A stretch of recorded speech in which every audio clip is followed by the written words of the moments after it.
RicoKnows on TikTok, RicoKnows on YouTube, RicoKnows on the go, RicoKnows get it tuned, RicoKnows gotta go, RicoKnows on the road, RicoKnows on the road, RicoKnows you should know, RicoKnows, RicoKnows, RicoKnows,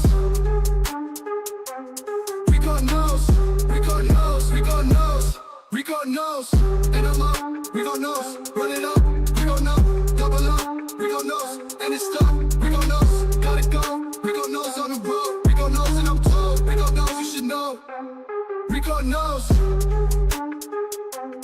RicoKnows, RicoKnows, RicoKnows, RicoKnows, RicoKnows, and I'm up, RicoKnows, run it up, RicoKnows, double up, RicoKnows, and it's stuck, RicoKnows, gotta go, RicoKnows on the road, RicoKnows and I'm told, RicoKnows you should know, you should know, RicoKnows, RicoKnows, RicoKnows,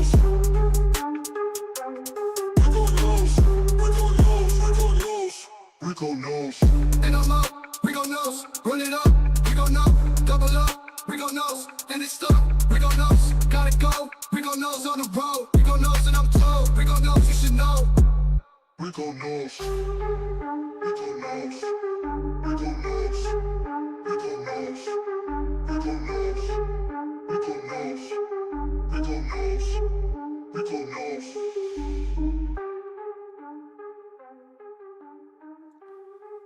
Yo.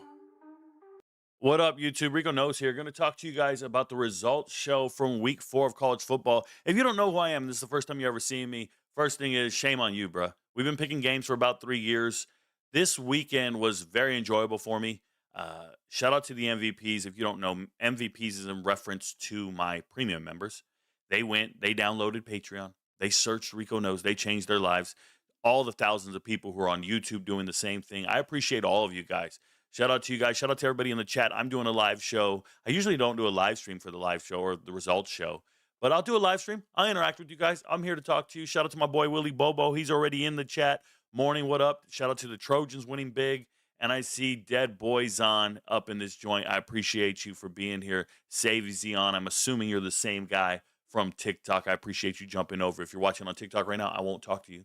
You got to move over. But let's talk about the results. First thing I'm going to do, I'm going to go over the gambling pick results thingy, and then we're going to talk about the games, which is far more important because you want to hear what I have to say about the players, the performance, maybe injuries, things of that nature. You need to know these teams. If you ever want to be better at gambling, it all starts with education. It all starts with information and understanding what you're looking at. There are people who think you're going to win at gambling if you just stare at a chart and tail a chart. Give me the picks. Give me the locks, Rico. Give me the picks. But my picks shouldn't match your picks. That's really important. You guys understand that because I pick every single game. And when you pick every game, you're bound to miss. That is life. That is just how it goes. But you can avoid all the misses. You have the luxury of avoiding the misses. I don't. There are times when I'm talking to the MVPs and I'm like, yo, guys, I don't like this game. I don't like either team. And I got to pick one. And it's going to be a miss. And that's just life. So I want you guys to understand that, okay? Now, with that being said, there are different columns on the chart. Some days are better than others. So why am I so excited about this video? Like, I'm excited to be here. I'm talking to you. MVPs ate beyond eating yesterday if they know what they're doing, right? We're looking at a locks column, a leans column, and then a coin flips column. How do my locks go? My locks went 10 and 10 yesterday. Oh, Rico, you're a bum. Not necessarily. The over-unders were 0 and 2. That means I made some over-unders locks. That wasn't against the spread. That's just an over-under. That's the thing I missed on. I tried it. It didn't work out. We went 10 and 8 against the spread. Well, that's not good either, Rico. I know guys who go 11 and 6 against the spread, 5 and 10, whatever. Like, get off of my back. Listen to me. When I pick these games, they are not the same confidence level. Some of these are a lot more confidence than you think. Some of these are more parlayable, if you will. I don't agree with parlaying any of them. These are all straights across the board. But more importantly, some of these are multiple unit locks versus a fraction of a unit or half a unit. And you got to know that difference. At the same time, there might be a game you're really invested in, one you really care about. You're like, I need to know who's going to win, Illinois or Indiana. And all you need is me to tip the scale and force you to go that way, or at least make you think you wanted to go that way. So then I tell you, well, Indiana's winning by 40. I think I said that on TikTok. Indiana by 40. I think Indiana is a far better team than Illinois. I don't know how Illinois scores. They're one-dimensional. They can't run the ball. I go on and on and on about how they don't match up well with Indiana. But I didn't make it a lock. Well, you could have made it a lock. That's the whole point, is like everything you have here, you can make a lock. And I'll talk about the games, and I'll make reference to certain things. I don't want to go in depth with this. I just want you guys to understand something. Your chart matters. Make your own chart, beat my chart, but more importantly, use the information I'm giving you to improve your chart. Whenever somebody asks me, Rico, what's your hit percentage? My hit percentage is irrelevant. What is your hit percentage? And do you want to improve it and make it better? If you do want to make your hit percentage better, then get on the damn platform.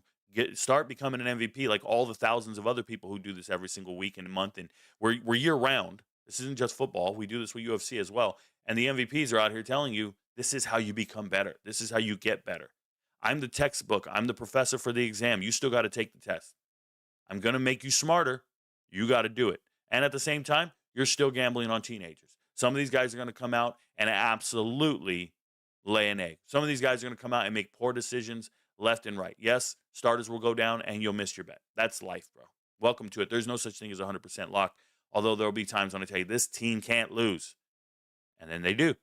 That's happened as well. Nonetheless, if you look over here, this is the money line chart. Why does money line matter to us, Rico? This is dumb. Well, it matters because you could have taken a 310, a 320, a 720. You could have parlayed all those together and flipped the unit easy, which is what many MVPs did. Shout out to the Discord server. If you didn't know, we have a Discord server. How much does it cost to be on the Discord server? It costs nothing, bro. You have to be an MVP to be there to begin with. So you have to go to Patreon, be an MVP, connect your Patreon, and then you can get here. But look at the wins channel yesterday. How did these MVPs do? Look how many winning tickets they have. These MVPs were feasting all day yesterday. It was such a great feeling. They just kept posting all day, all their wins. It never stopped. And they don't only post it here on the wins channel. They actually post it as well in general chat. They'll post their wins in here, and you'll see it from time to time, and they'll tell you what's winning all day long. We also have a live stream on the stage, MVP live stream here. When we're on the stage, we get in the chat over here. MVPs are posting in here all their winnings all day long. Come join us on the stage. We have first 300 people can watch the games with me. We do the same thing with UFC fights. You can get live analysis, bet analysis, assessments, all that stuff. And you can interact with over 2,000 other people just like you, MVPs, who are out here to do it. And I say over 2,000. We have over 6,000 people, but only 2,000 get to the Discord server. Whatever they're doing is crazy. Shout out to this gentleman here, Tristan. He's green. That means he's an MVP. He says, don't get these new MVPs mixed in with some of us. We don't like the new MVPs because they're just fickle. Says, difference between them is they're new MVPs and new gamblers. Nonetheless, we're up big yesterday. Shout out to you. Yep, and that's how it works. Some people know what they're doing. Some people don't. That's the famous phrase on this platform, is some MVPs are better than others. Nonetheless, results went pretty well. We got back in the green. We're above 50% on the entire slate when picking against the spread, which is awesome. Shout out to my favorite plays. Did not do well yesterday. Usually this column, we're crushing it. Went 8-7 yesterday. Missed all 4 of the parlays in this section. That sucks. Missed 3 money lines. That sucks. You want to hit these right. These are more like UFC locks for me, round robining them and everything, but we missed. And if you look over here, my favorite plays is down to 68.63%. Not good. We want to keep that above 70%. So we're about 2% below where I want to be. Maybe above 75% if I'm being real. The over-unders, 4-4, broke even. It is what it is.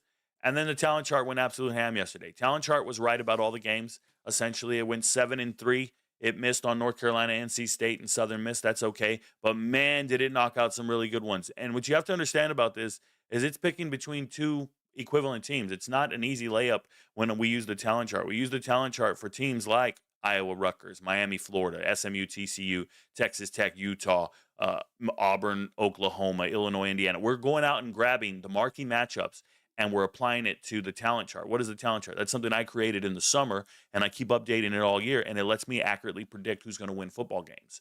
And that's where your money can be made. If you're being smart about this, you can go straight units across. The talent chart is now 7-3 as of last week, or it was 7-3 this week. That's 70% on the hardest games in the world, on coin flip games. It's incredible. I'm proud of it. On moneyline underdogs, I took moneyline underdogs. I took some other moneyline underdogs out there, but these were the only ones I put on the chart. There's 5 of them. Got 3 out of 2.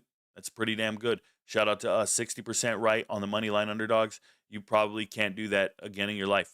So if you put a unit on each one of these, you would have been up by more than a unit because most of moneyline underdogs are plus something, with the exception of North Texas, who was minus 102.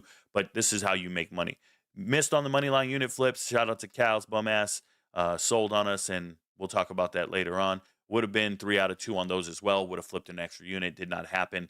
Coulda, shoulda, woulda. If my uncle had no testicles, he'd be my aunt, right? Some of you guys pee sitting down. So here's the chart for props. You see all this red? This is tough. Props are a hard place to live in. Props, we're sitting at 50% right on the money for the season. And our Vegas got it wrong corner. Went -3 yesterday. That's tough. It's the end of the world. It's not the end of the world. When you look at the oranges are voided bets. That means an injured player didn't play. I'll talk about it later. And then you have the leans here, just a little bit under last year. Last year, we we're at 48%. Right now, we're at 45%. So we're about 3% behind. Not the end of the world. Once again, the locks, though, in this section, we're 8% ahead of schedule. It's been a pretty good season up to this point. And then the value bets, getting off the mat, trying to close the gap, trying to get to that 32%. Very hard to do. What, Rico, why are you celebrating 32%? Listen to what I'm telling you. For the last 3 years, we have been tracking prop bets. And when you go and parlay shit, and you parlay props like this, you will hit at a 32% rate at best. It's not an arbitrary number I'm throwing out of the sky. We have applied how many bets to it?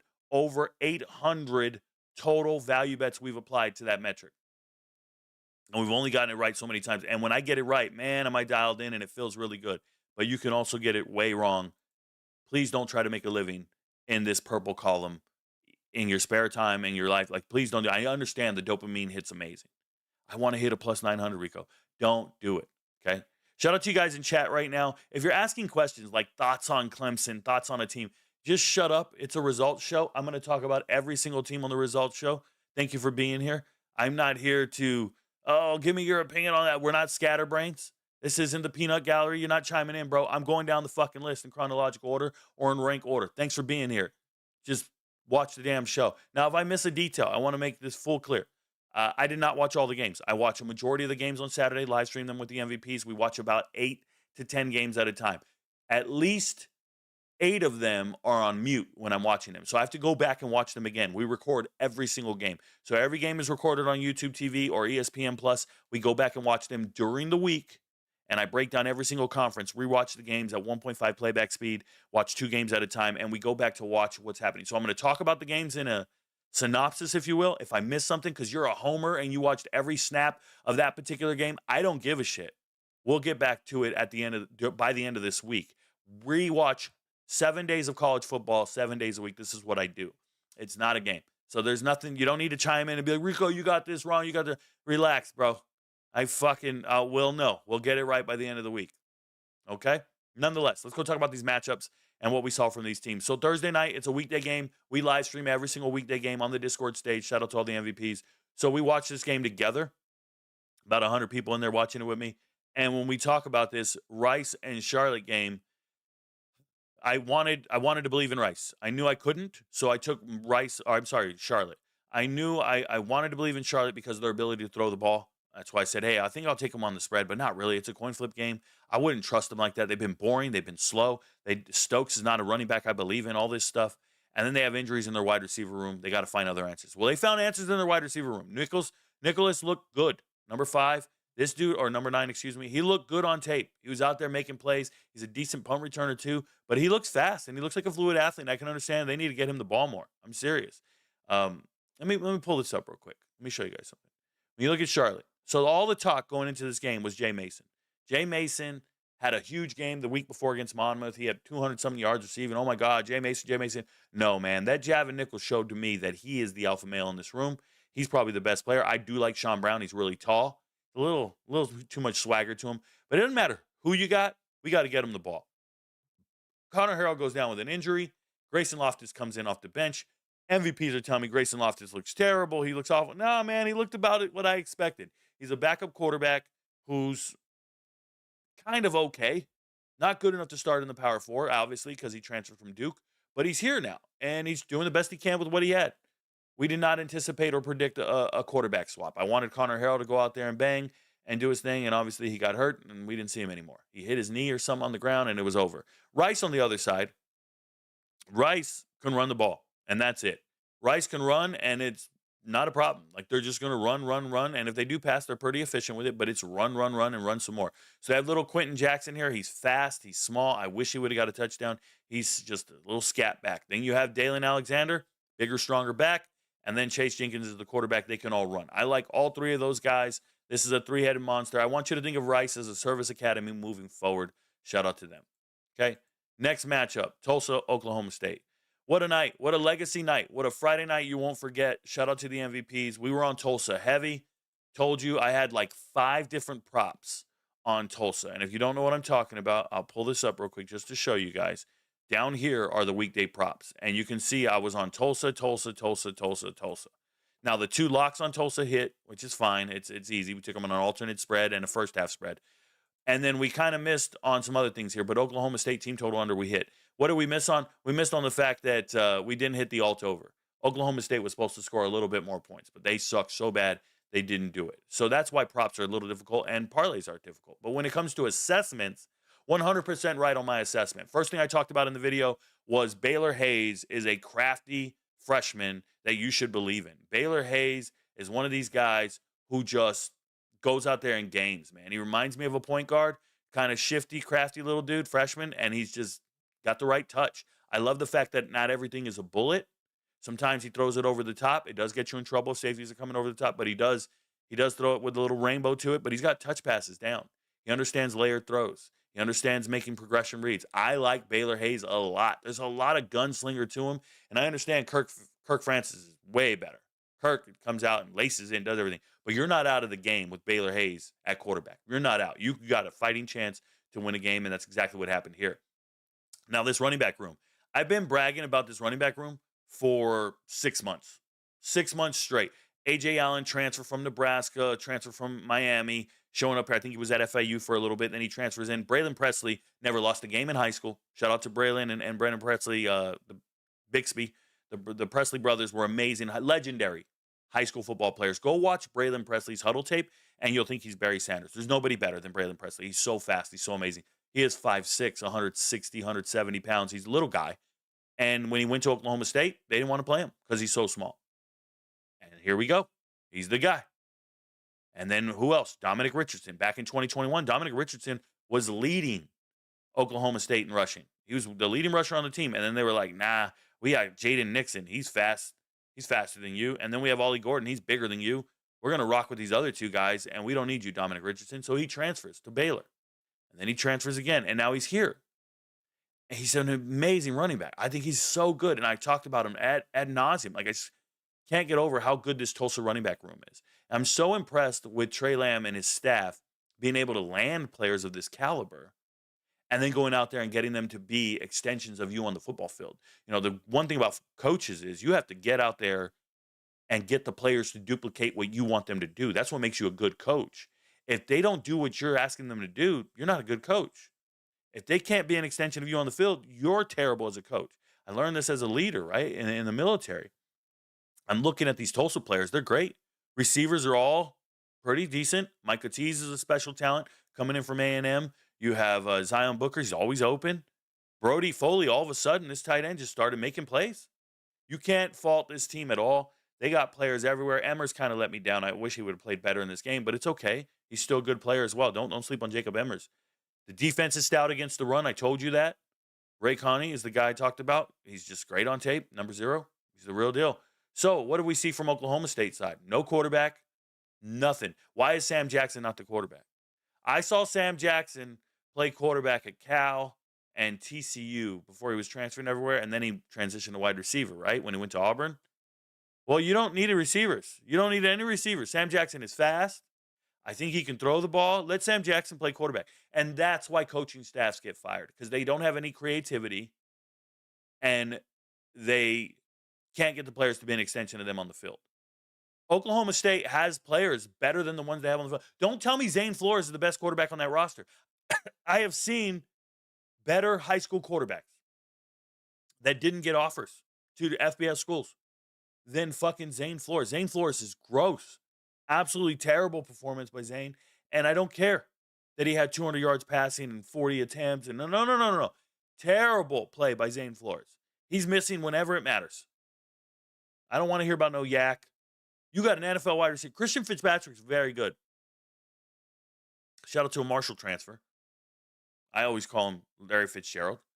But they just, Terrell Davis, open. Gavin Freeman, former walk-on from Oklahoma here. Like, they got players, man.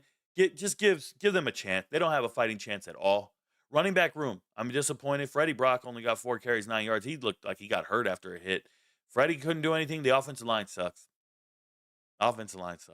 Rodney Fields rushed for 100 yards. I don't care. That's 100 empty yards I'm not excited about. Nothing Oklahoma State did impressed me or got me excited.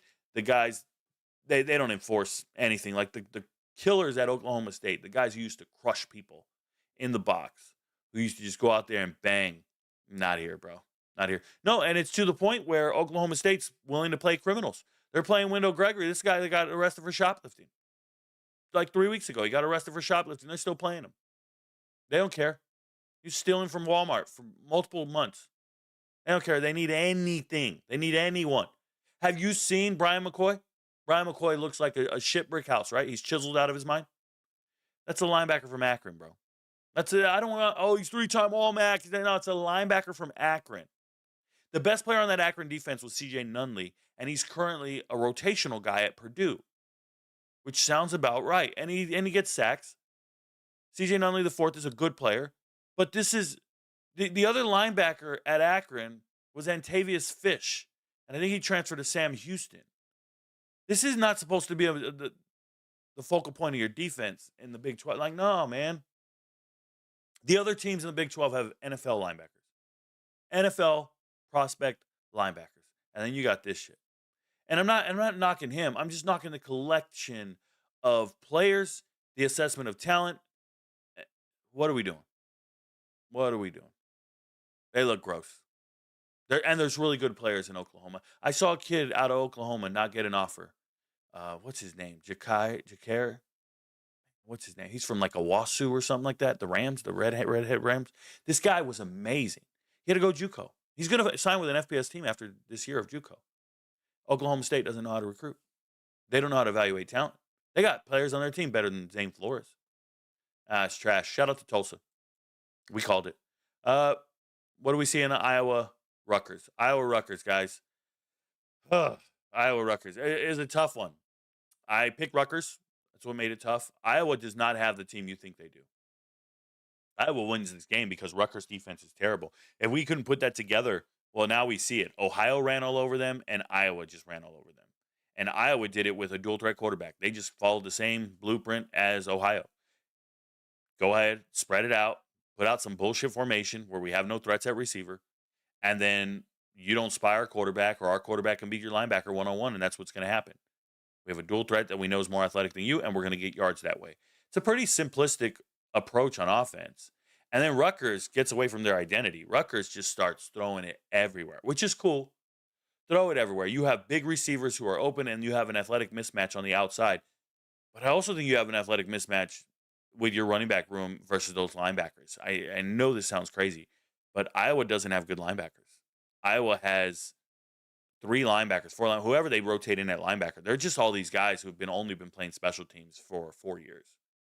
None of them have been rotational linebackers. None of them have been in it. It's just a huge departure of defensive talent to the NFL and graduation, and then they backfilled with just senior dudes on the roster. It's like super senior guys. They've been there 5 years. Got 13 tackles to their name, all on special teams, that kind of shit. So while you trust the pedigree of Iowa, you hear about these corn-fed white boys with the throw bales of hay and all this shit. Like, I hear you. When I watch the tape, I see linebackers giving up yards after contact. I see running backs leaning forward and getting with that forward lean, running behind their pads and getting additional yards. I don't see Iowa being an enforcer by any means. And then you just don't have the talent to be there. But what are we doing? Iowa returns a kickoff for a touchdown. They play well. They play specialty. They play all 3 phases of the game. They're coached really well. And Rutgers, shit the bed. Receivers are open for Rutgers all day. Just trust that Ian Strong is huge. They got my little Sheffield kid open. They got another guy open. Like, they just got players. Rutgers got 3 wide receivers. That Rutgers is nice. So it's unfortunate for Rutgers because they have a good offensive line. This is their year that they should have started 4-0, especially with that matchup, and they didn't. It's closer than the score, but it is what it is. You lose at home to Iowa, that's bad look. All right. Next matchup, LSU over Southeast Louisiana. Shout out to them for covering the spread. Proud of LSU for that, but this doesn't move me all that much. It is what it is. Good luck next week. Then you got Miami and Florida. First thing, I made a video about this on TikTok. You guys don't need to be ripping Florida. Florida was not the better team going into this game. Miami was the better team. And everybody needs to understand that the weather was terrible. You're going up against an elite team in the trenches. Miami is not a scrub. Miami's got real players in the trenches. They got it all figured out. And like Carson Beck, to me, is one of the top quarterbacks in college football. And he had no touchdowns, threw an interception, and looked very, very pedestrian in this game. Yeah, that's going to happen. You're playing against elite defenders on the other side, and it's bad weather. Your receivers can't get separation in bad weather against other good athletes. It's normal. People need to stop overreacting to this. What I saw in this game, what I was most impressed with, it's not about DJ Lagway is a bum and we need to fire so-and-so. No. It's about Miami winning a game of football that they normally would never win. Miami's winning that game in the trenches. Miami's winning that game like it was December and it's too cold to throw. Yeah, I want you to know, offensive lines, defensive lines, they travel. You can show up anywhere and win a game when you have a good offense and defensive line. Ask the Dakota schools. Right? So Miami shows up with a 5-star offensive line and defensive line, and they perform to that task. And that's going to travel anywhere. It's going to be a problem in the playoffs. Miami's a lock for the playoffs. Are you kidding me? They're an absolute lock. They look amazing. And they can just line it up and run it. And if you think they're going to get tired, they're not. They have 3 running backs. Lyles was injured for this game, but Fletcher putting up 116 yards is insane. And then Marty Brown just doing what he wants to do. It's a 2-man wrecking crew. And it's that hard-nosed. It's a different type of caliber of player. It's a different caliber of mentality and athlete. I love the way Miami looks right now. People better wake the fuck up. Like, I promise you. Miami has enough players and athletes to go out there and win in the sun. And then they got enough teeth and strength to win in the trenches. They really do. Florida, Florida doesn't have anybody too dynamic that I'm excited about offensively. DJ Lagway's still just not there. He's just young and dumb, full of... Man, the thing is you're going to evaluate players differently because they're making millions of dollars. So you're going to be critical of what they're doing. Whereas in the past, let's say you're a sophomore, true sophomore, redshirt freshman, whatever it is, you've been there 2 or 3 years, people will say, hey, man, give him time. He's going to be a stud when he's a junior or a senior. They're not saying that anymore. Hey, you're paid Nico how much money? You get fired. And that's the new college football. And that sucks. It sucks for Florida. I will tell you this. I've talked about this earlier. You got to be able to get those players to be an extension of you on the field. Florida has one of the most talented teams, roster-wise, in America. And this is, with the exception of like Clemson, this is going to be a really bad coaching job when you start looking at Florida and how many players make it to the NFL from this team in Florida. Like, we can look back on this. It's going to remind me of those Les Miles teams from LSU where they were, sure, they won 1 title, but like when those Les Miles teams were sending so many players to the NFL and they weren't winning anything collectively as a team. You had so many NFL players, you were underachieving with what you had. I think that's going to happen with Florida. Like, there's always so many people who tell me, well, you know, the completion percentage at Florida was terrible because for Anthony Richardson, it was terrible because he had no receivers. And then you go and look, and it's like, what? He had Pearsall? He had like 3 NFL wide receivers. Sorry, I got a new microphone, and my stand is giving me fits right now during the show, and it keeps moving. I'm trying to work with it. Give me a second here. I apologize. There we go. That should do better. All right. Shout out to the MVPs. Finally got our mic fixed, and I hope it sounds good for the show. All right. So shout out to Miami. They look like beasts in the trenches. Oregon. Oregon is Miami, just on the other side of the world, and nobody's watching. Oregon is 4-0. Oregon is elite. Oregon has all the pieces put together. I knew this game wouldn't be competitive at all. And Dante Moore is playing really well. Even against inferior opponents, you don't want to play down to their level, especially in a rivalry game. Shout out to Washington State and Washington. That was pretty close to playing down to their level for a while there until the fourth quarter. But shout out to Oregon, man. They look real. They look real. It's exciting stuff. Good for them. Florida State, Kent State. I'm so proud of myself in this game. And if you're not an MVP, you don't know why, but I'll tell you, okay? I saw an opportunity to make money in this game. This game, no way you can believe in the spread. No way you can believe in all that. Okay, got it. I went and looked at the sports books, and this is why you pay me. I went and studied something. I told the MVPs about this, and this is why there's 3 entries to this game. Usually, if you see 1 entry from a game, I don't have a lot of confidence in it. But if you see 3, that means I believe in it to a really extent. And the thing that I believed in was Kent State was getting a minus 132 for their team total over 5.5 points.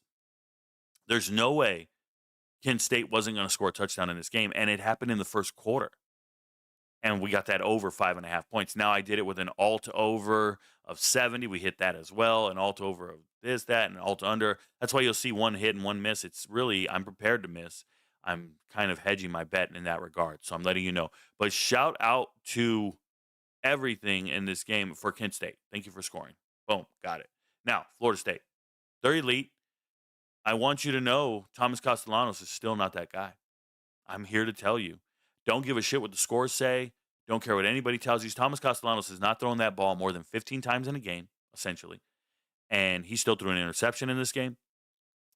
Most of his yards are yak yards. The receivers are going to go ham. You got superior receivers to substandard DBs. Got it. But what's going to happen is those windows are going to get smaller. Those windows are going to get a lot smaller in conference play. And you got to be a lot more accurate. And all that yak's going to go away, and now you're not going to be an effective quarterback. Now, he's still crafty, got the right offensive coordinator. He's going to win a bunch of games with that offensive line, the tight ends, and the defense is playing inspired football. I get it, but listen to me. I'm not talking about Florida State versus Wake Forest. I'm talking about Florida State versus the elite teams in the ACC or trying to be competitive in the playoff spot. That's what I'm talking about. I have Florida State going 8-4 this year. They might overachieve and go better than that. But I'm telling you, like, it's Thomas Castellanos got to win you a game. I don't feel comfortable with that. I don't. Just trust. Shout out not to feeling comfortable with it. What's up with Texas, man? Arch Manning is not him. I don't care what the stats say. Arch Manning's not him. In this particular game, they went out and took care of business. Sam Houston's gross. Sam Houston did the wrong thing. You didn't like your coach in Casey Keller. Now you send him to Temple. He's doing well at Temple. He is. But Sam Houston, you hired the wrong guy. It's like you don't know who to hire. You hired Phil Longo. These guys look completely unprepared for this game. Rico, they can't compete with Texas. Why not? UTEP did. UTEP competed with Texas for a half. Sam Houston has no pulse. Sam Houston has no semblance of a team. They're trash. I don't like anything Sam Houston did in this game. And then Texas on the other side, still I'm not a huge Ryan Wingo guy. I just not, man. Arch Manning is flexing on people. I think I saw him push a coach on the sideline. I saw him argue with some people. Listen, it's not okay. Somebody wrote, it's okay when he does, but not okay when Shador does. Shut up, bro. This is a Nepo baby just like Shador. I don't like anything like that. If you're getting a handout to be here, I don't rock with you. Every highlight I see from Arch Manning is him running the ball. That's every highlight. I don't see him lacing it anywhere. Him running the ball. Absolute trash. Shout out to Texas. One of the most elite defenses in America, by the way. They're going to win a lot of games. I want to make sure I say that clear. Speaking of winning a lot of games, what up? What up? This is why I'm great, man. Shout out to me. Shout out to the MVPs. Shout out to TikTok and the haters. And yes, I walk around with a Kanye complex. If you don't know me personally, I have an insane amount of self-belief. This is how you get here. Talk about it all the time. And I'm looking at Illinois, Indiana, and I'm laughing because there was no way Illinois is comparable to Indiana in this matchup. People telling me it's a shootout, it's a showdown, the spread's too big, all this. I don't care about any of that shit. watch the teams and watch closely. Illinois, their offensive line was overwhelmed by Duke 2 weeks ago. And yes, Illinois won the game a lot to a little. They scored 41 unanswered points, whatever it was, 30 unanswered points in the second half. There was 4 turnovers, all this stuff. Get rid of all that. Stop box score watching.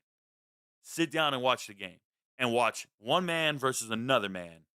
And you're going to see these orange helmets are losing one-on-one reps. They're losing the reps over and over and over. And that was to Duke, who I then watched Duke lose to Tulane the next week. Okay? That was last week. So I already know, I'm doing MMA math here. You beat this person so you can beat this person. I already know Illinois does not win in the trenches in this matchup at all. So that tells me they're going to be one-dimensional. They can't run the ball. This Fagan guy, the books had him at 60 yards rushing. I told you MVPs, take his under yards rushing. He's not going to get the yards rushing because he's fake. He's built like Herschel Walker. Looks like Tarzan, plays like Jane, right? He looks like Herschel Walker and can't do anything. He doesn't fall forward. He doesn't move the pile. He doesn't break tackles. He doesn't do, they said, it's a business decision to tackle him. Motherfucker, well, let's keep making business deals then because I'm getting rich on tackling that loser. Like, Illinois don't have it. Now you got Luke Altmaier. And I like Luke Altmaier. He's cool. But Luke Altmaier was getting outplayed as a quarterback, getting outplayed by Darren Mensah in that game. Luke Altmaier didn't quite look the part that I needed. And a lot of this has to do with you don't have the right weapons. Look, Illinois, you evaluated talent incorrectly. When you look at the wide receivers at West Virginia 2 years ago, last season, Hudson Clement was not the wide receiver you needed off of West Virginia. It was Ray. You needed Traylon Ray. What I'm trying to tell you guys is Illinois, they went bargain shopping for skill players. They say, let me go get a wide receiver. Where are we going to go? Let's go to Ball State and get Bowick. Now, I like the kid. I like a lot of the players they got. They're feel-good stories. They're underdog stories. I'm going to root for them. That's not going to win you top 10 football. You can't have any feel-good stories. I don't want to hear about this guy was a former walk-on and he's now the starting wide receiver or running back for this team. I don't want to hear that because that means you missed on 8 other recruits that you signed. You guys understand that when a team says this guy is starting for us, he's a former walk-on, when that happens, that means every player you evaluated in that position group for the last 3 years was a miss. Never think it's a good thing. Never think it's not a bragging point. And yes, there are going to be the Baker Mayfields of the world. There's going to be all the Bullsworth winners where you're like, Rico, so-and-so was a former walk-on. Yeah, it happens. It shouldn't. It shouldn't. Because the people that are getting offers are people that you personally evaluated and thought were better than others. And the quickest way to get a coach fired is the inability to evaluate talent. The inability to evaluate who your starters should be. That is how you get fired. That is one. If you don't have your best players on the field, you're fired. That's real. Happens all the time. And that's something I've been pointing out for 3 years now. And guess what? The coaches I point out that don't put the right talent on the field, they're unemployed today. And I'm still here. They don't like me. They might block me on Twitter. They might not communicate with me anymore because I'm still here. I'm going to be more right than you. I've been doing this longer than you. And shout out to them position coaches. And shout out to them offense and defensive coordinators. I've been evaluating talent since the year 2000. Let's just call it what it is. That's when I became a sports journalist. That's when I became a sports writer. I like to think I was evaluating talent before that when I was running my fantasy football teams. But in real life, getting paid in this profession to evaluate players, to give my assessments, to talk about players. I've done it a different way from you. I get it. You're evaluating talent to put it on the field for a football game. I'm evaluating talent to tell gamblers who's going to win or lose. We're both evaluating talent. One of us has more on the line. Not really. We both have our livelihood on the line. I got a bunch of shit I got to pay for, bro. I got cars in the garage. I got houses I own. I got kids to feed. I got things to pay for. I got to be right. And so do you, coaches. You got to be right. And you're not. And Illinois went bargain shopping to try to compete with the big boys. And you're wrong for doing that. Now, maybe you don't have the budget. Maybe you don't have the budget to go get the best players. I got that. But you're not going to compete with Indiana. Indiana is doing something way better than you guys. And what Indiana's doing is evaluating talent correctly. I want you to remember last year when Indiana was coming off of a 1-8 conference record. You heard me right. They fired Allen, their coach Allen, 2 years ago, and they went 1-8 in the Big Ten. Imagine a team going 1-8 in the Big Ten. And in the offseason, they sign Curt Cignetti, they sign all these transfers.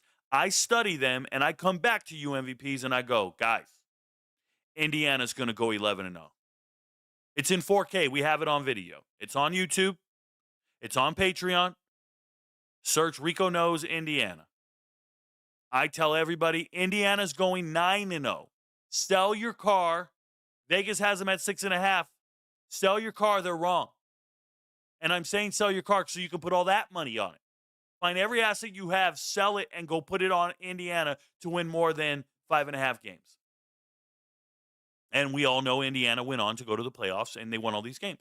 And Curt Cignetti's, what is he, 14-2 now? 15-2 since he's taken over Indiana? I know what I'm talking about. They're evaluating talent the way I'm evaluating talent. We're doing it together, and we're right.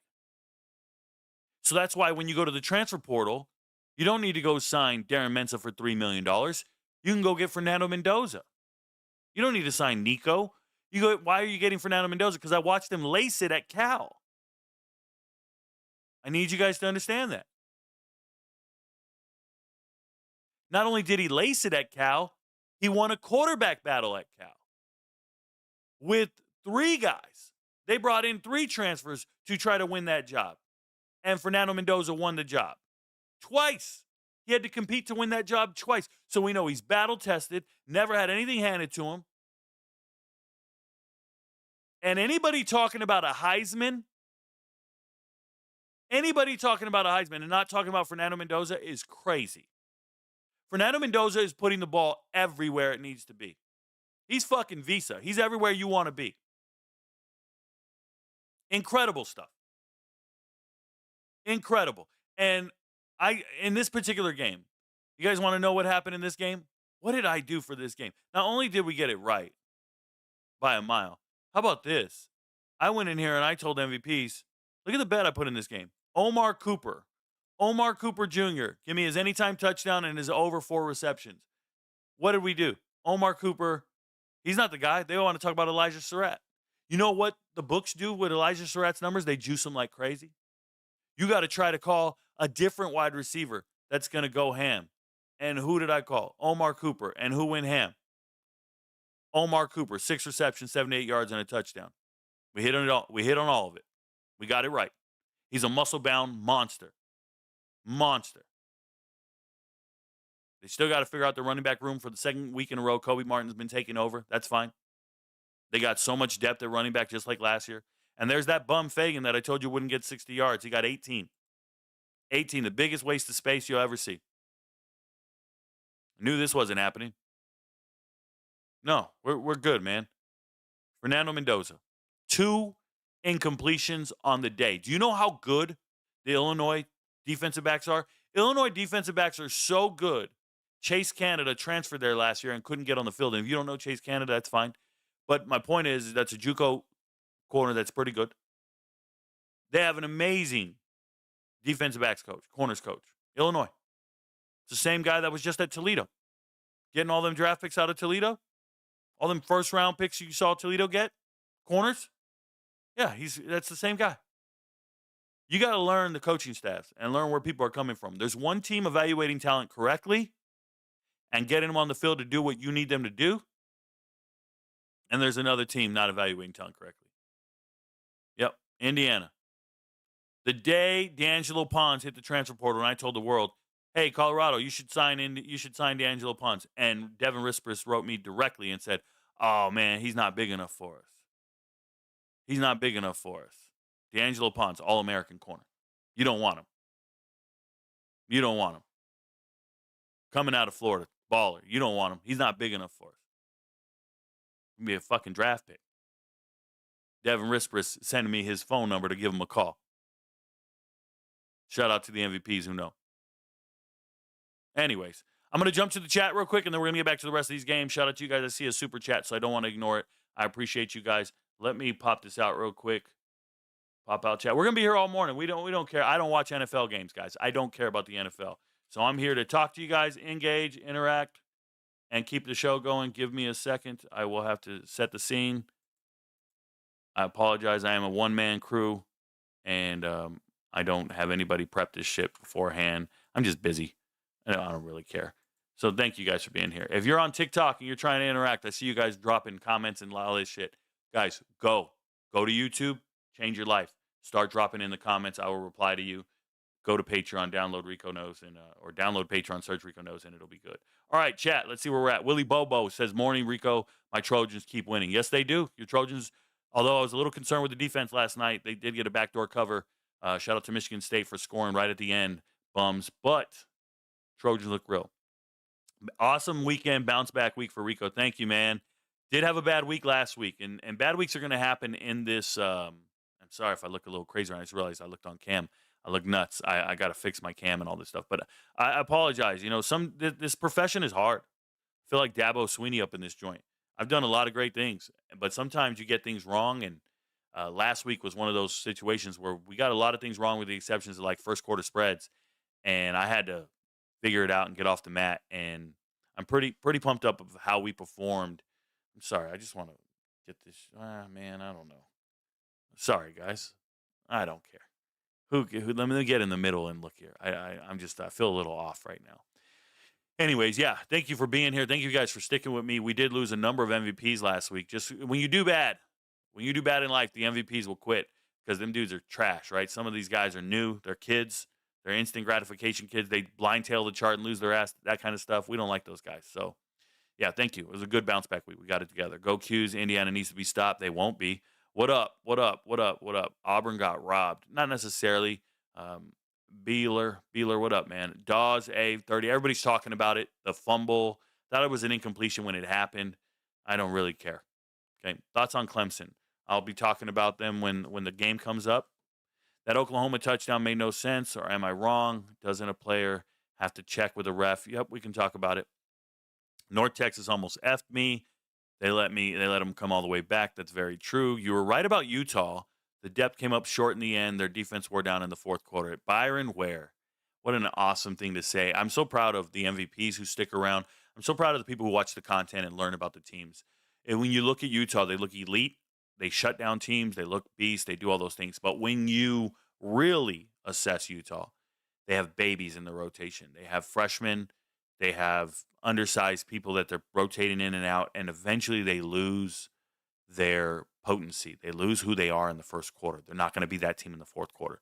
You can break them with depth. You can break them by just hitting them in the mouth and doing it. And I really believe in Texas Tech's. Texas Tech's trenches are the best you can buy. So shout out to Texas Tech. And Retro KG, thank you for the super chat. I appreciate you, Retro KG. You love Texas Tech this season. Yeah, there's nothing to love. There's nothing not to love. They look pretty good. The only thing Texas Tech doesn't have is a dynamic running back. They're kind of just okay, but they don't have a dynamic running back. So that's the only thing they're missing. But they probably like their room and where they're at. Shout out to Jacoby Williams as well. Mr. Jackie says, can Tennessee make the playoffs? Yeah, they can make the playoffs. They just got to keep winning. They don't know. Shout out to Prod Self. Thoughts on DeMond Williams? We'll get to it when I talk about the game. Switch from TikTok. Thoughts on transfers out of UCLA and Virginia Tech.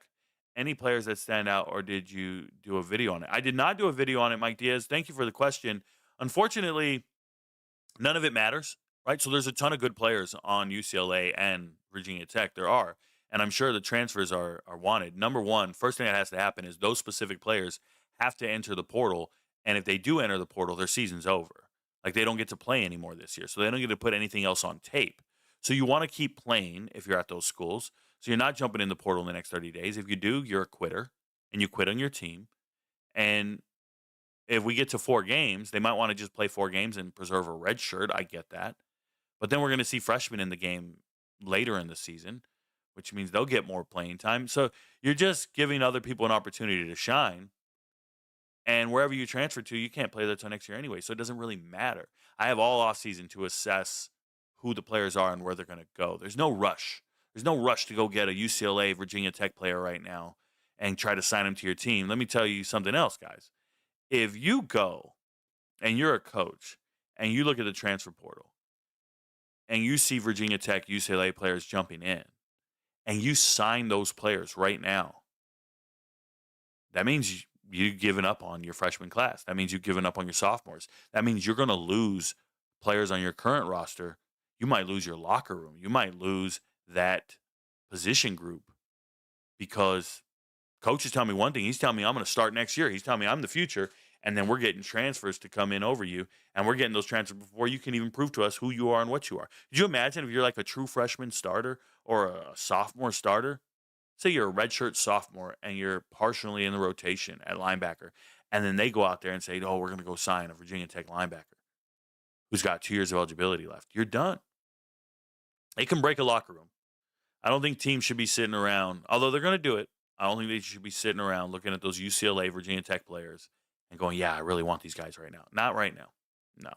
You don't sign players in September. It means you're giving up on your current roster. And I'm not talking about giving up on them for this season. Well, Rico, we're just preparing for the departures next year. Okay, do that. And let me tell you, you don't want to build your team from UCLA, Virginia Tech transfers. You don't. Not if you're a Power 4 team. Now, if you're a Group of 5 team, FCS team, by all means. Now, are these teams going to transfer down? Are these players going to transfer down? I don't know. OU won that game. Jackson Arnold just couldn't get it done. Too many penalties. It wasn't on Jackson Arnold, man. It wasn't on Jackson. I thought Jackson Arnold played great. Toledo was disappointing. Money Mar, we will talk about Toledo's busted ass as I keep going on with the show. Number 8, Mater Dei beats number 2, Bishop Gorman. What a bounce back, Willie Bobo. They got their ass kicked by Corona Centennial the week before. Congratulations to them. Mike Diaz says, that's a fair point. Does that still hold up for linemen? Need more time to develop and get size. So, linemen, I mean, you can't have enough 300-pounders. You can't have enough 300-pounders. Get who you can. Transferring makes sense. I just meant freshman linemen might not take it the same way. Oh, they might not. This is very true. You're 100% right in that regard. Yeah, I'm talking about skill players, rotational players. Let me make this very clear. You don't rotate offensive linemen. You don't rotate quarterbacks. You rotate everything else. Defensive linemen rotate, linebackers rotate, secondary rotates, wide receivers, tight ends, running backs. Everybody rotates except for offensive linemen and quarterbacks. You put your best out there every time. So there is no rotation. You're not in the rotation on offensive line. We're not alternating series. That's not a thing. So that's just one of those situations where offensive line has a different approach to understanding seniority and pecking order. Is Mississippi State overperforming against weak opponents, or were they underrated? They're doing what they need to do. They're an SEC team. They should be winning games. They overachieved when they beat Arizona State, and that's fine. They got the win. There's nothing wrong there. I don't think they're underrated. I don't think they're performing against weak teams. They're just winning games. You have no, you face whoever's on your schedule. Let's not do that. Let's not try to marginalize them or try to tell the world that we're sleeping on them because that's not true either. Mississippi State's not an elite team, but they're not. They're good enough to win. That's what you guys don't understand. That's why that 9th conference game really matters. You got to play a 9th conference game in the SEC next year. Wait till you see what happens. You're going to see upsets in the SEC. Never saw them coming. Why? Because that 9th conference game matters. Been a while, Rico. What up, Bobby Albright? It has been. What's going on with Badger football? There's nothing to talk about. We'll get to it when I talk about the games. Good to see you, Bobby Albright. Badger football is absolute dog shit. Terrible, terrible, terrible. All right, let me get back to the results. I'll get back with you guys. Get your comments, questions in, and we'll get to you guys when we get to you. Let's talk about the next game. Next game was Auburn and Oklahoma. People are going to say there was a robbery here. So-and-so did this. So-and-so did that. Look, man, there's no robbery to this. Oklahoma had 10 sacks in this game. Don't let that number fool you. 10 sacks on a dual threat quarterback with a decent offensive line, with a good offensive line. Like, they have a very good offensive line. When you look at those players individually, they have a good offensive line. That's how good Oklahoma's defense is. Not just their defensive line, but their secondary. They got players, they're covering you. Their preparation is good. They know the scheme, they know the routes you're running, they know what you're doing. So once we take away your first and second option, you're getting sacked. I thought it was impressive, man. I'm so impressed with Oklahoma to see Michigan essentially handle Nebraska. Don't think that Michigan Nebraska game was close. I don't. If that Michigan Nebraska game was close, so was Boise State and Air Force. Like Air Force kept scoring, but there was no doubt in my mind Boise's going to score whenever the hell they need to and want to. And the same thing happened with the Michigan Nebraska game. Michigan just, yeah, you're going to score here and there. You get a Hail Mary before halftime, but we're still going to line up and run. Nothing you can do about it. And the same thing happens here with Oklahoma. Is like as I watch their wins, I start going, wait, these wins they're aging really well. Now, I told you guys I had Oklahoma winning 9 games. They've won every single game I expected them to win to this point. So there's nothing surprising me. I'm picking Oklahoma to win all these games. Like, I'm there. I think they're one of the most talented teams in America. I think I have them ninth, the 8th or 9th most talented team on my talent chart. Shout out to the MVPs. You know this. Yeah, I rock with Oklahoma. I rock with them, and they did a good job. And Auburn's not bad. Auburn is not bad. As a matter of fact, I would keep Auburn ranked in the top 25 after this loss. I really would. I would, bro. That's me. But it is what it is. Next game, Ole Miss, Tulane. Ole Miss just out there running people over. Trinidad Trainless. Remember when Trinidad Trainless? Hey, if you don't remember, you remember. I remind you guys every time I tell you. Trinidad Chambliss out of Ferris State, he hit the transfer portal this summer. And when he hit the transfer portal this spring, they gave him 0 stars. And I immediately went to Twitter and said, yo, 0 stars my ass. Number 1, 0 stars is nonsense. Number 2, whoever lands this kid is getting a baller. Now, at the time, I didn't know SEC teams were interested in GLIAC players. I didn't know SEC teams were interested in Division II players. No clue. But I'm sitting there going, if you get Trinidad Chainless, you got a real player. That's all I wrote. And I left it alone. And 2 days later, Ole Miss offered him. Shout out to Ole Miss for following the channel. Shout out to Ole Miss for watching my videos and my hidden gems list and everything. I'm sure that's how this came about. And they went out there and they said, yo, Rico said this guy's great. We got to go get him. And that's exactly what they did. They went and got him. And as soon as they got him, recruiting websites gave him 3 stars. Okay, so now he's not a 0-star player. Now he's a 3-star player. Da-da-da-da-da. I don't care. 3 stars is nonsense. Dude gets out here against an elite defense. We know Tulane's got an elite defense. They beat Duke. They beat Northwestern, and they did it with defense. They did it with athletes. And they couldn't line up here. You couldn't line up with Ole Miss. Ole Miss has a rushing attack that's mean. Chainless rushes for another 100 yards, which is insane. Throws for 300 yards. This was an impressive performance by Ole Miss. I was thoroughly impressed with Ole Miss. The best part about it is you don't have that immature kid back there chucking up interceptions everywhere. Yeah, I said it. Immature, poor decision-making quarterback throwing interceptions everywhere. Now you have a guy who's seasoned, who can make plays, extend plays, move the chains, do everything. Ole Miss has a problem right now. They have a problem. Yeah, and they need more cowbell. I like the way Ole Miss looks. I do, man. Ole Miss looks great. 4-0, undefeated, overachieving right now. But my goodness, absolutely. No, that 35-point victory, Vegas had them at a 12.5-point spread. Vegas didn't know Ole Miss was this good. Vegas didn't know they were going to do this. Impressive stuff. And Tulane, don't get too beat down on yourself. What Tulane is missing is skill players. Tulane has a great defense. They have a good offensive line. They have good, and then if they don't have that advantage, like you don't match up well against Ole Miss in those areas, then you lose. Because they don't have any running backs or receivers that strike fear into me. They do have the essential parts to win games. They do have the trenches that matter, a great coach, a good quarterback. They have all that stuff. They just don't have the skill players to really separate themselves from other people. So Tulane's going to find themselves in close games when they shouldn't, and they'll eventually wear them down and win the games. That's how Tulane's going to win games this year. And they will win a lot of games. UAB, Tennessee, if anybody's excited about this game, they shouldn't be. UAB shouldn't have scored this many points, but UAB can score on anyone apparently. That's fine. Tennessee called off the dogs and shut it down at halftime, which sucks because I needed them to cover the spread, and it didn't happen. I didn't really need them to. It wasn't like a lock or anything, but it's just one of these situations. Or no, it was a lock. It was, and we got backdoored. Yeah, we got backdoored on this thing. It's crazy. Um, Tennessee is a good team. They're elite. UAB is a train wreck. Absolute train wreck. Nobody's going to fire anybody at UAB over this loss, but Trent Dilfer doesn't have a good team. Trent Dilfer's defense is lost. Every single play, they don't know who the fuck they're covering. They have more miscommunication errors than you'll ever see. That's just a dude running scot-free all the time. Embarrassing shit. Texas Tech, Utah. Utah's supposed to have the best offensive line in America. They probably do. They got NFL draft picks on the offensive line. You know what they don't have? Any receivers. They don't have any receivers worth talking about. They got a bad little white dude I like. I told the MVPs believe in him. Shout out to Davis. But I'm looking at Utah like, yo, I like what you got here and there. Devin Dampier's a beast. I called this. I said, guys, we got to take Texas Tech. And they're underdogs? No, we got to take Texas Tech.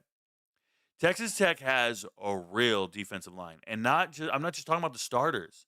I'm talking about the depth, the people they can bring in off the bench and just keep hammering away to where they don't lose anything. And then I talked about Texas Tech linebackers. They got two linebackers, Rodriguez and Roberts. These are 1980s linebackers. They remind me of the Bears. They remind me of Mike Singletary. They remind me of the Giants, Carl Banks and Pepper Johnson. Like, they remind me of these 80s linebackers who just show up and go, what's up, bro? What you want to do? You want to run at me? With what? With that little Kyler Murray looking dude back there? And I've been a Devin Dampier dude for 2 years. That's not it. You're not going to get me here. You're not beating me in the trenches like this. I really like it. On the other side, let's talk about what the issue here is. Beerin Morton goes down with a concussion in this game. He got hit pretty brutally. They were only up, I think it was 13-10 at the time in the third quarter. 13-10. Fourth quarter, was it? And then out of nowhere, your boy Will Hammond comes off the bench. If you guys don't know Will Hammond, he got on my radar back when he was in high school. He threw for like 700, 800 yards in one game. And he was so amazing. I'm like, oh, that guy? He's teaming up with this 5-star receiver named Micah? This looks like a match made in heaven. So I started paying attention to Texas Tech recruits at that point. And then Cameron Dickey reached out to the channel. I did a high school film review on him on TikTok. And when I looked at his tape, I thought, they're not recruiting Cameron Dickey. He looks pretty decent. This is a kid with a chip on his shoulder. I think he's a running back either out of San Antonio or Austin, one of the two cities, one of the school districts. And he's one of the best running backs in the history of the school district. And I'm like, man, we don't like these kids? And then I sat down and looked at Texas Tech wide receiver room. And Texas Tech wide receiver room is absolute dynamite. Coy Aiken's amazing. Caleb Douglas is amazing. Like, they're real. The whole wide receiver room is absolute dynamite. So how much did I believe in Texas Tech in this game? Well, they're going up against Utah's defense. Rico, you don't know what you're talking about. Yes, I do. The matchup in this game for me was what? Texas Tech wide receivers versus Utah defensive backs. And that wasn't true for the majority of this game until we had the quarterback change. And Will Hammond comes out here and goes 13 for 16.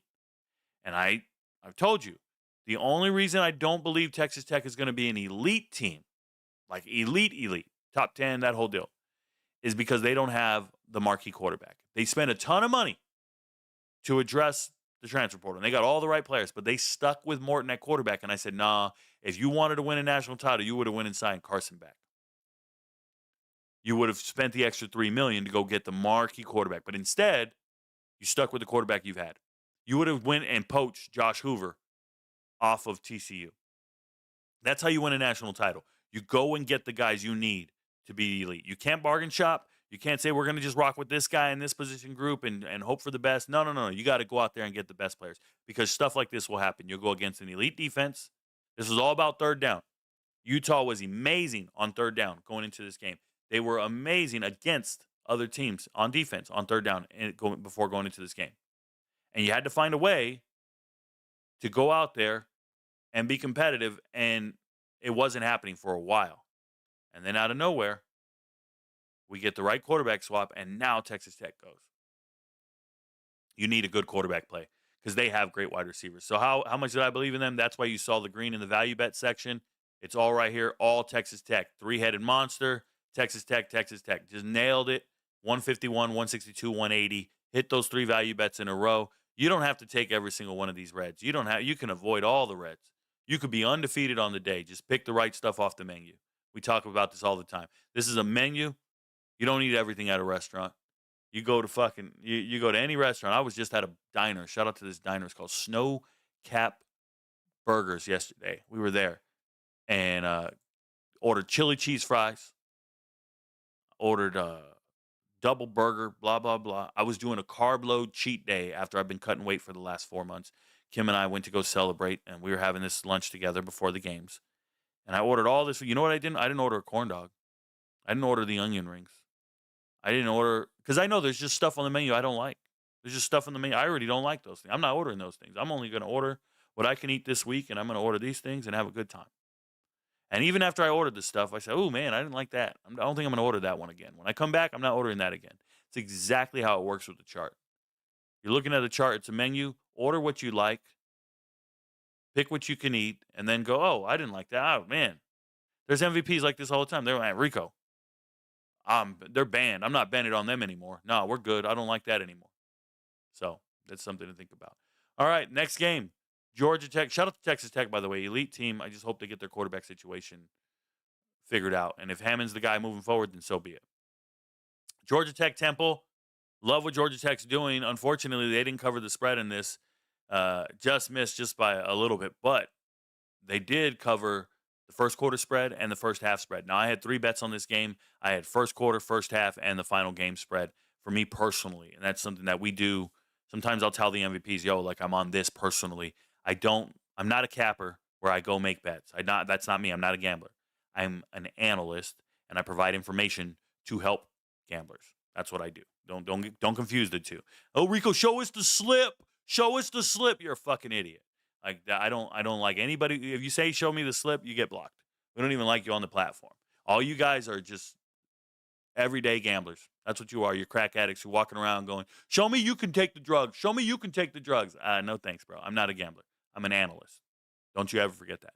So with Georgia Tech, I am 100% right. Vegas has no idea who Temple is. Like they keep saying Temple is competitive. They keep saying Temple can throw the ball. Temple can do this. Temple can do that. They're giving Temple 20-point spreads against elite teams. That is absurd. Temple should be 30-point underdogs in every single one of these games. They lost by 40 last week because they don't know who the fuck Temple is. And in this particular game, Georgia Tech was already up 21-0 at the end of the first quarter. It was free money. Free money, first quarter, first half spreads. I think the first quarter spread was -6.5.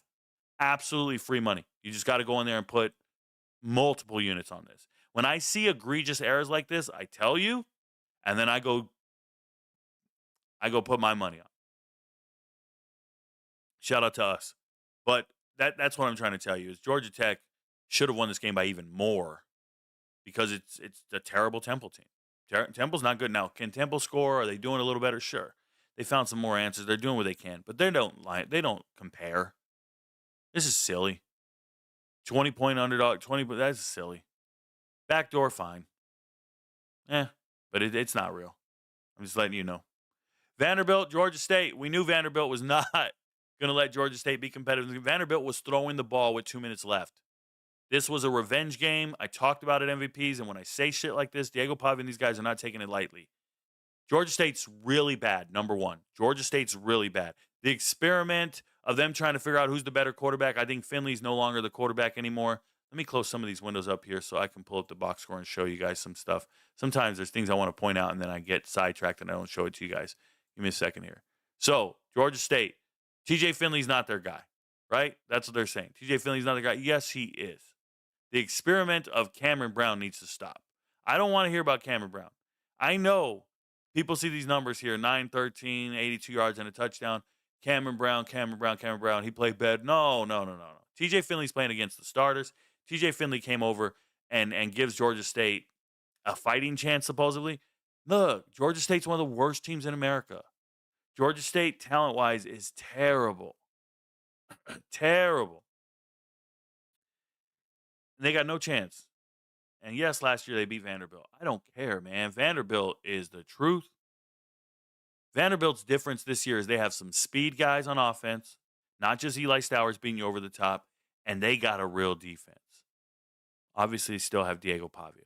When you have a grown man out there, you're not, when I was 28 years old, I was 28 years old.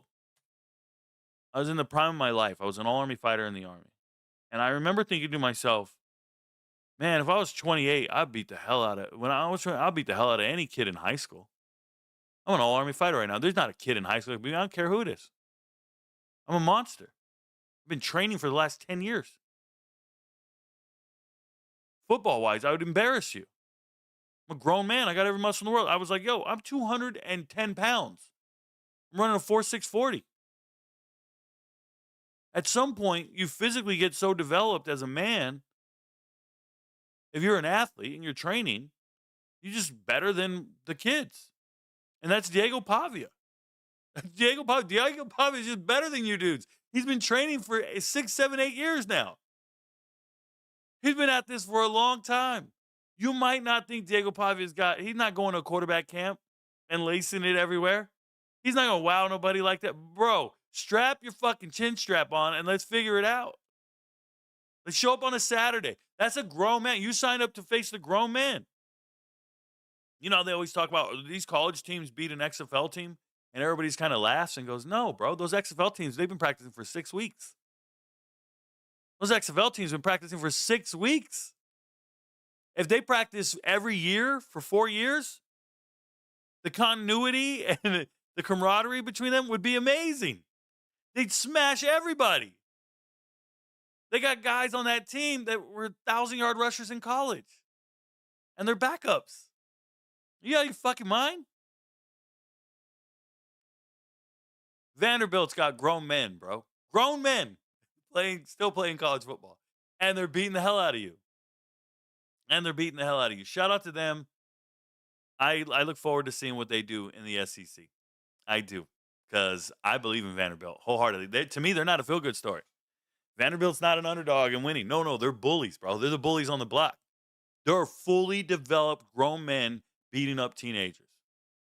They're the dudes who came back to the homecoming dance at 26 years old and just started punking dudes on the dance floor. Just move out of my way, bro. Hey, is that your girl? She's mine now. Yeah, they're those guys. It's just insane. Shout out to Georgia State for being scrubs. Michigan, Nebraska. Like I said before, Michigan could do what they wanted to in this game. Nebraska did have a Hail Mary. Nebraska did this. Nebraska did that. Nebraska could not run the ball well. They couldn't stop the run at all, which is frightening to say. And I don't want to hear about Dylan Raiola and all his yards and all this stuff.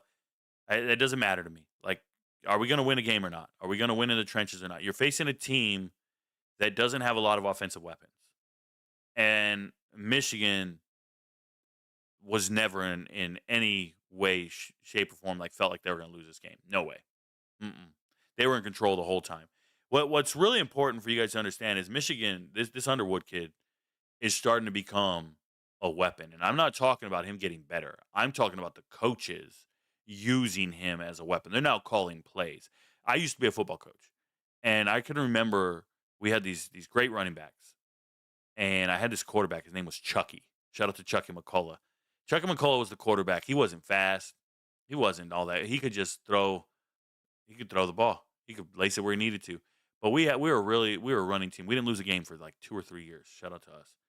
And Chucky, one day I did a quarterback keep.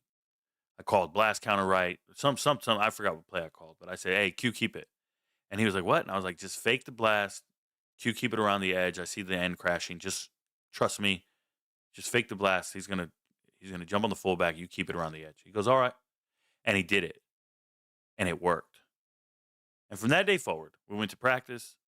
We would work on all our plays, and then we did a numbering system, which was really unique, where we could check slide things and go to open holes and all this stuff. From that day forward, Chucky was a part of the offensive game plan. I think the same thing's happening with Michigan right now.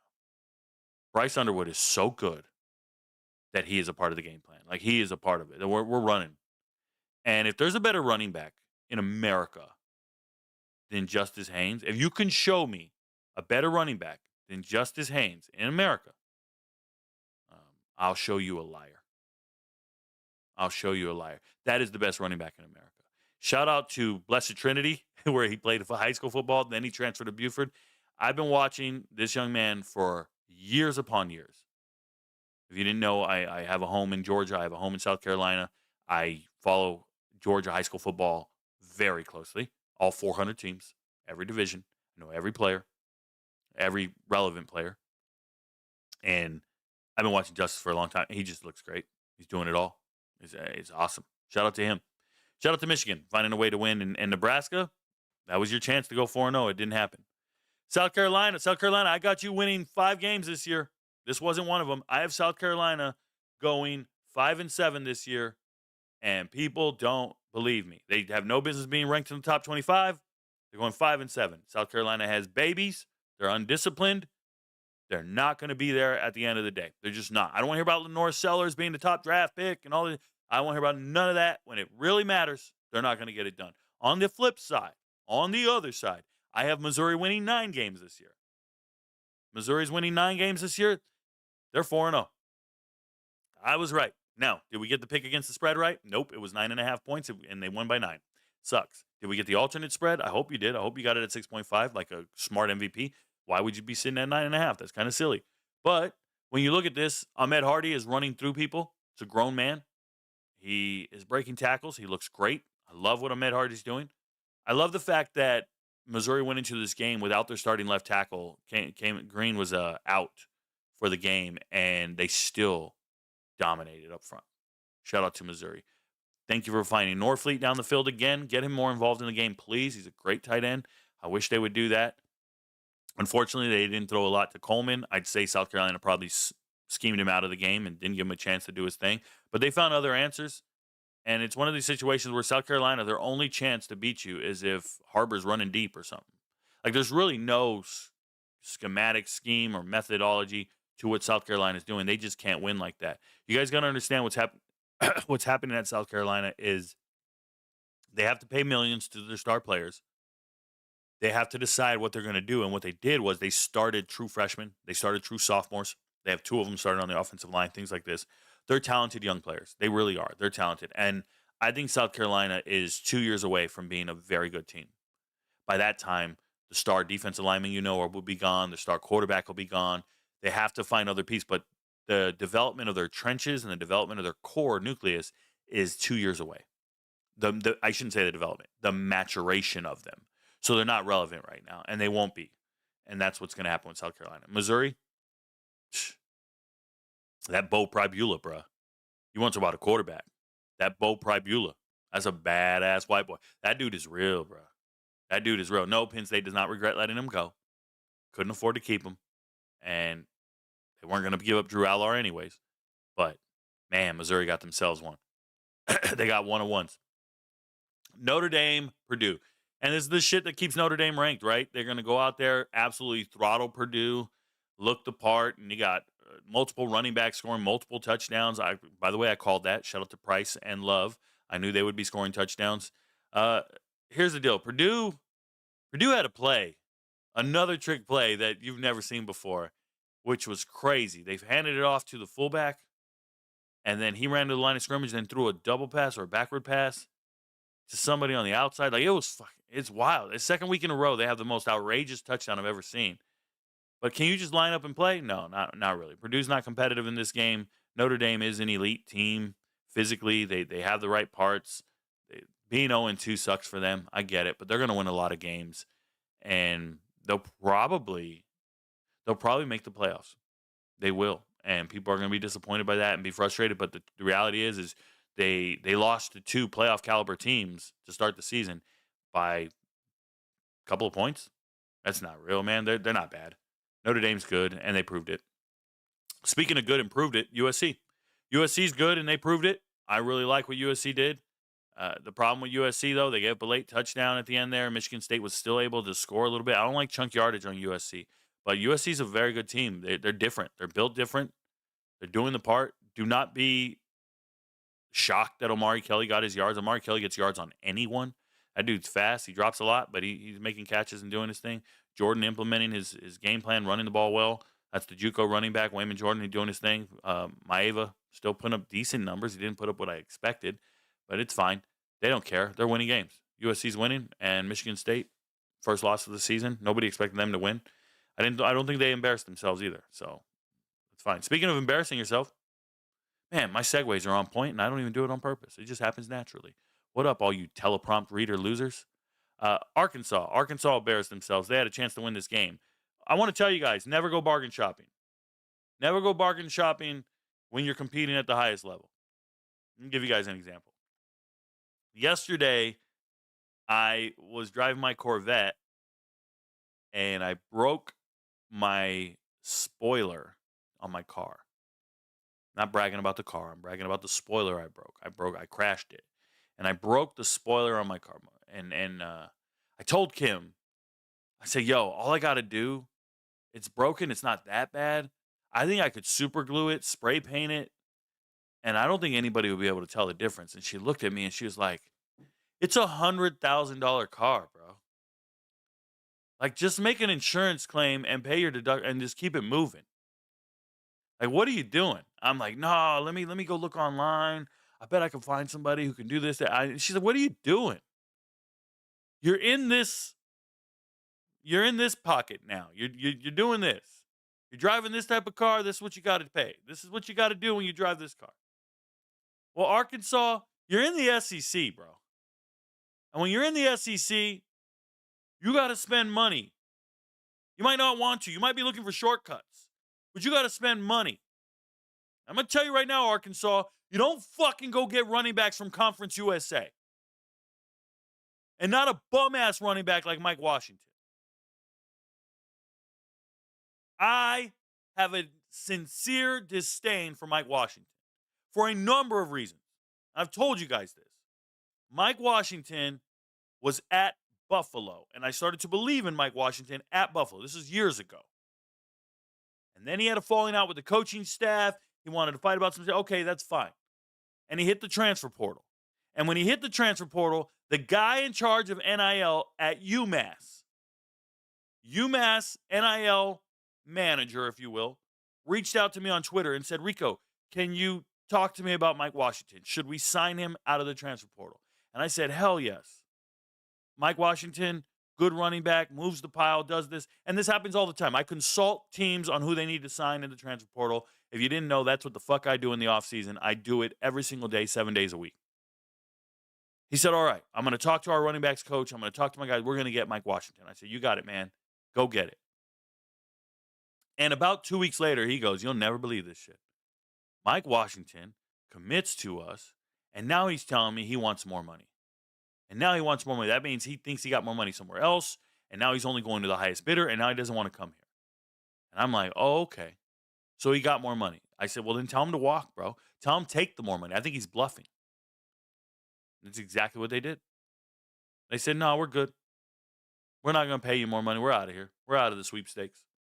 But it's UMass, bro. They don't have the money for that. And then he ended up in the portal and couldn't get signed because he was lying about the money. And eventually he signs with New Mexico State.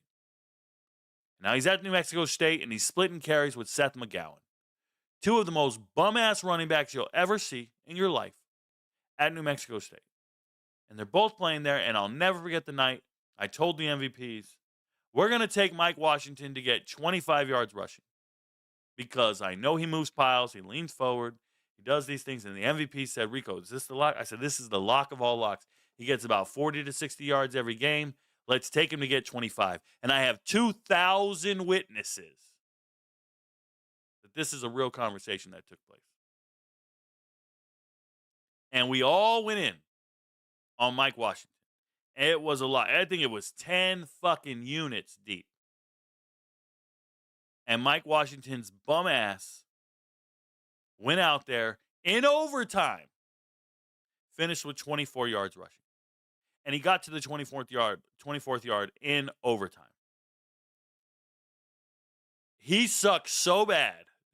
I'll never forget that man for a million years. I never rock with Mike Washington. So then when he hits the transfer portal again, because he's a mercenary, He's just out to get paid. He's never going to make it in the NFL. He's just out to get a paycheck right now while he's in college. He hits the transfer portal again, and this time, Arkansas says, oh, my God, Mike Washington, 6'3", 230, whatever he is. Let's go sign Mike Washington. All right, you're fucking around, bro. You're putting duct tape on your spoiler.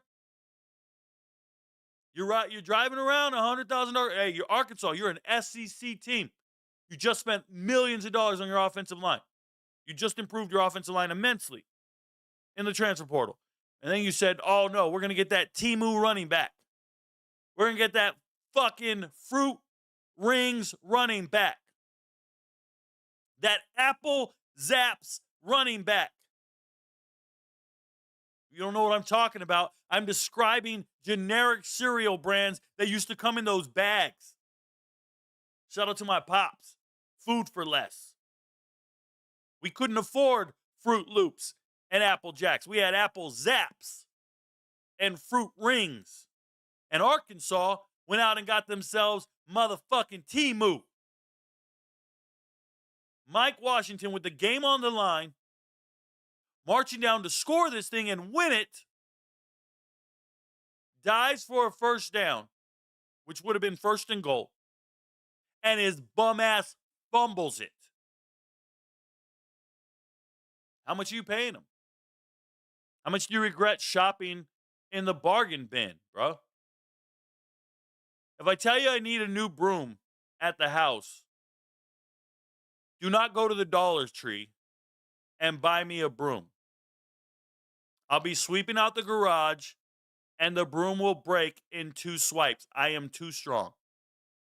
I am not joking. I'm not exaggerating. I break everything I touch. Everything. I just got a tight grip. I do this, and it breaks.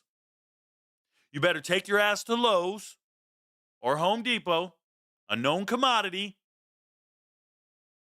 of high quality, and get me one of them brooms with a fucking steel handle, everything welded together, and now I can't break anything. It'll never break. Get me a push broom made of aluminum, or not aluminum. I need one made of titanium. Arkansas, you needed running backs? You take your ass to one of those conferences you can trust, not Conference USA, buddy. You had Cam Cook. Cam Cook was in the transfer portal, leaving TCU. He's now dominating in Conference USA. You don't belong down there. You know where he belongs? Probably belongs at Arkansas. Dominic Richardson's at Tulsa in the American.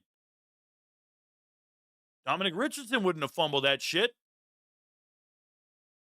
Rashad Dubinion used to be a running back for you. He's over there at, where's he at? He's at fucking App State. You let him leave. Sunbelt. Insane sell job by Arkansas in this game. And Memphis, we'll take it, bro. We'll take it. Memphis goes out and wins. Congratulations, you're undefeated. Memphis is in the driver's seat right now. Any group of 5 team goes undefeated, they're in the driver's seat. Memphis trying to get in the Big 12, right? Where would they try to get into? They try to get in the Big 12? Memphis tried to get an invite to a conference. And they said, nah, we don't want you. You got all that millions? You got that FedEx contract? You got all this shit? Nah, we don't want you. You got a good basketball team that makes it to March Madness? We don't want you guys in our conference. You're just dead weight. We don't. Okay, then we'll just go beat the shit out of an SEC team. What's up? I remember when they beat Iowa State in the bowl game. I know MVPs do too. Shout out to Seth Hennigan, Rock Taylor, and Demir Blankumsey. Arkansas. Why is Sam Pittman still employed? Why is Sam Pittman still employed? Speaking of still employed, Luke Fickell. Luke Fickell, you fickle human being. Bruh, this is karma like you'll never believe. Wisconsin had a chance to go hire a head coach that was a part of their program, an alumni. They had a chance to hire a head coach that could have changed everything. And instead, they went out and they got Luke Fickell. And that fucking dude brought Longo with him. Terrible offensive coordinator. Now running Sam Houston into the ground. Wisconsin got big problems. And Vegas is utterly clueless. Vegas went into this game and told me Malik Washington is a 10-point underdog. Maryland is a 10-point underdog. I immediately move this to the locks column. Shout out to the MVPs. It's a lock. Fuck you mean? Have you watched Wisconsin? No skill players anywhere. Vinny's open. Nobody's throwing it to him. Vinny's open. Nobody's throwing it to him. And what's crazy about this is I'm gonna pull up the box score so you guys can see something real quick. Let me show you guys something. When you go in here and you look at these guys, I said, do you think Danny O'Neal is beating Maryland by 10 points? By over 10 points. Do you think Danny O'Neal's doing it? San Diego State transfer?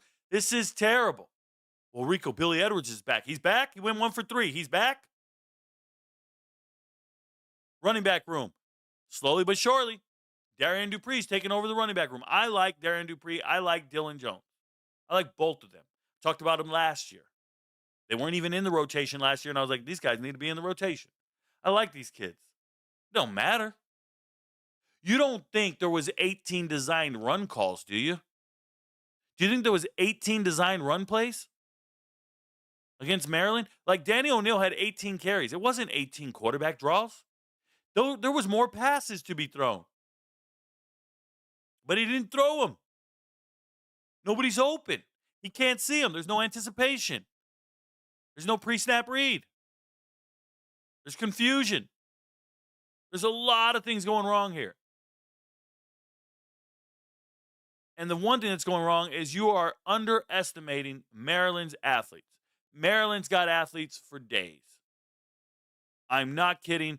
MVPs. Go watch the results show last week.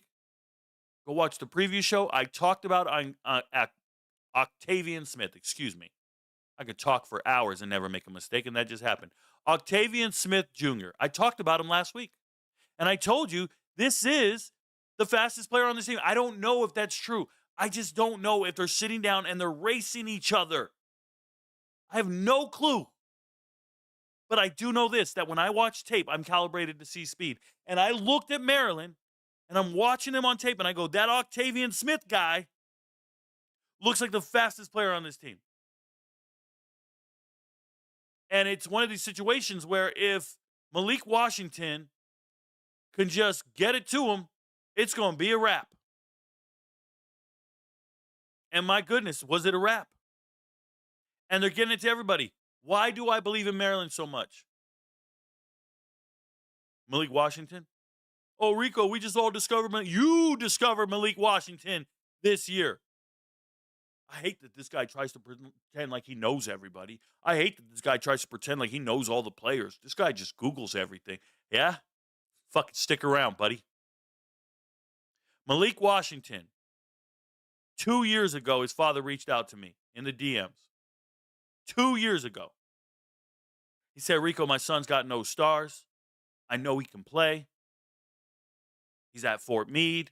I'm a service member. I'm a retired first sergeant. I used to live at Fort Meade. I know the area. Shout out to Laurel and Glen Burnie and all this stuff. He's like, yo, we play out here. We do this, but he's got no stars. I said, okay, Rico, can you put him on? Can you do a high school film review on him and then help him get some offers and maybe some people see him and all that? I said, yeah, man, let me go look at the tape. We'll see what's up. I look at the tape, watch his huddle tape. I do a high school film review on Malik Washington. And I tell the world, when we're done evaluating quarterbacks in 2 years, this kid's going to be a 4-star quarterback. That's what I said 2 years ago. 0 stars, 0 offers. I said that will be a 4-star quarterback. And I think he's going to be starting at schools on the East Coast. I think he could start at Maryland. And then when he signed with Maryland, I said that's a day 1 starter at Maryland. Have another video on that. These are up. These are on TikTok. They exist. Search RicoKnows and then maybe Maryland or something. They'll come up. Malik Washington. The motherfucking truth. And I still think he can run a little bit. You know who I called him? I called him Dennis Dixon. People got mad at me. I said, he's Dennis Dixon to me. And somebody said, Rico, that's not good. That's not a good fight. Dennis Dixon he was a bust in the NFL. Dennis Dixon was the Pac-10 Offensive Player of the Year. I just told you a high school kid with 0 stars is equivalent to the Pac-10 Offensive Player of the Year. That's the trajectory he's on. That's my comp. I do this for a living. I evaluate talent for a living. And I live on a fucking golf course. And I got everything I ever wanted in life. My kids got brand new cars last month. My daughter's getting a Sweet 16 I'm not happy about. Come on, man. We do this for real. We do this for real. 10-point underdog? 10-point underdog. We're on the money line. On a 10-point underdog. That's back-to-back weeks. Vegas missed on a 10-point underdog money line. Multiple times. Speaking of missing on back-to-back weeks on a 10-point underdog, here's another one. Clemson gets throttled by Syracuse. Now, we were on Syracuse by the spread, for sure. There's no way Clemson's going to cover a 17-point spread. Clemson's not there. And then it gets worse. Clemson's not even competitive in this game. Jonte Cook, the drug addict, tearing you up. Jonte Cook, the klepto, tearing you up. Justice Ross Simmons, Colorado State missing him like crazy. This is crazy. This is nuts. Now, first thing I want to say is shout out to Steve Angeli. Unfortunately, Angeli gets injured. He's probably done for the year. It looked like a torn Achilles. When you're reaching behind your ankle, if you've done this for a long time, you know the deal. I'm going to jump to the chat after this, by the way, guys. But it's one of these situations where Angeli's probably done. Now, Ricky Collins comes in and gives them a lot of faith. Ricky Collins, they're going to say he played well. I don't think he played well. I personally don't think he played well. Now, you might think he did. I don't. He went 3 for 8. He threw a touchdown, 34. I don't think he played well. And I think that's pretty scary for Syracuse. It's unfortunate, but they got this win. They're going to have to figure it out. Ricky Collins is going to get a lot of reps, but it won't be the same Syracuse team moving forward. It won't. Steve Angeli was very good. Playing well. Speaking of not the same team moving forward, what's up, Clemson? Clemson, they handed the ball off to Peter Woods in this game. I want you to understand what type of reps and practice, like how much time are you spending at practice working on handoffs to your All-American defensive tackle? Like, I just need to know. I need to know what you're prioritizing at practice. This all comes down to Riley, the offensive coordinator for Clemson. If you don't know, the older brother of Lincoln Riley, Garrett Riley. He's the older brother of Lincoln Riley, head coach at USC. So it's nepotism. This guy doesn't belong here. He doesn't belong here. Period. I don't care. There's no creativity on this offense. Clemson reminds me a lot of North Carolina.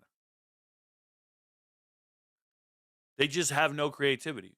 And what does that mean, Rico? What does that mean? Well, there's like different schemes involved and different things you can see. Like, I'll just see a team like Clemson. They're just out here, bro. 60 attempts. 60 passing attempts. Who the fuck you think you got at quarterback, bro? You think you got Drew Brees? 6-0. That means your ability to run the ball is nullified. Like, you don't even want to do it. You don't even believe in it. I hope you're not at practice working on run blocking. Because when you get into a game, you're throwing the ball 60 times. You're not running the ball at all. Where's Davidson? Where's Gideon Davidson? Where's your other running back? How many running backs have you signed in the last 3 years? Where are they? And why aren't we seeing them? I see 3 running backs from Syracuse. I see 3 running backs from Wisconsin. I see multiple running. Where are they? We're handing it off to Adam Randall, a converted wide receiver. Rico, he rushed for 130 yards. I don't give a shit. If he rushed for 130 yards, then why does he only have 16 carries?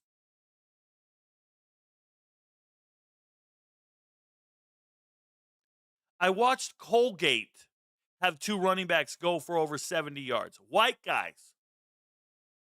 2 running backs over 70 yards against Syracuse. Everybody can run on Syracuse. And you don't make that your focal point in this game. That's ridiculous. I don't give a shit. You wouldn't be trailing. You wouldn't have 3 and outs. What do you think Syracuse did against Tennessee? How many rushing yards do you think Tennessee had? How many different rushers do you think they had?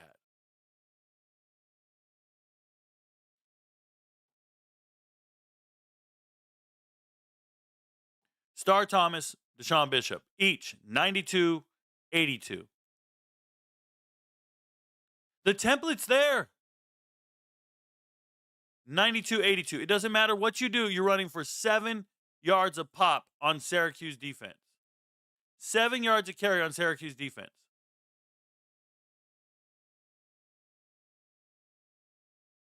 Got it? Got it. 7 yards a carry. What did UConn do to Syracuse defense? How did UConn get to overtime with these guys? 70 and 70. 70 and 70. 2 70-yard rushers. So the template for every team against Syracuse this year has been to have 2 70-yard rushers. 2 70-yard rushers. And then we get to Colgate. Just so we're clear. Colgate, 70-yard rusher. 10 yards a carry. Said it was 2 guys, my bad, it was 1. So you see other teams can just line up and crush these guys. And you did it too, Adam Randall. But we don't do that. We go throw it 60 times. Ridiculous.